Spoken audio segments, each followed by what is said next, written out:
இந்த ஜூலை மாதத்திலே உன்னை பார்த்து கர்த்தர் சொல்லுகிறார், நீ சும்மா இரு, நான் உனக்காக யுத்தம் பண்ணுவேன். நீ மௌனமாயிரு. உன்னுடைய காரியம், நீ என்னுடைய சமூகத்தில் அழ வேண்டும். நீ என்னுடைய சமூகத்தில் போராட கற்றுக்கொள்.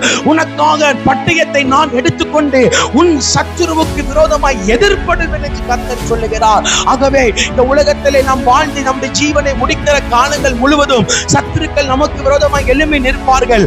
ஒரு பக்கம் மனிதர்கள் மூலமாய் சத்துரு எழும்புவான், சூழ்நிலைகள் மூலமாய் சத்துரு எழும்புவான், சிந்தனைகளில் மாம்சத்திலே தோன்றுகிற பலவிதமான பாவத்தின் மூலமாய் சத்துரு எழும்புவான், மந்திரவாதத்தின் மூலமாய் சத்துரு எழும்புவான், பில்லி சூனியத்தின் மூலமாய் சத்துரு எழும்புவான். ஏன் இப்படி சொல்லட்டுமே, நம்முடைய வீட்டிற்குள்ளே இருந்தே ஒரு சில மனிதர்களை சத்துருவானவன் யூதாசை போல பயன்படுத்தலாம். எதற்கும் நீங்கள் பயப்படாதிருங்கள். நாம் ஆராதிக்கிற ஆண்டவர், அவர் யூதா கோத்திரத்தின் சிங்கம், அவர் சேனைகளின் கர்த்தர், அவர் வல்லமையுள்ள தேவன். நீ எதற்கும் பயப்படாதே. உன்னை உன் தேவ சமூகத்தில் அர்ப்பணி. உன் சரீரத்தை தேவ சமூகத்தில் அர்ப்பணி.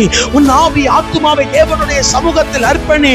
இந்த மாதத்திலே முதலாம் நாட்களிலே கர்த்தர் நம்மளை பார்த்து சொல்லுகிறார், நான் உனக்காக யுத்தம் பண்ணுவேன், உனக்காக நான் சகாயம் பண்ணுவேன் என்று ஆண்டவர் சொல்லுகிறார். அல்லேலூயா.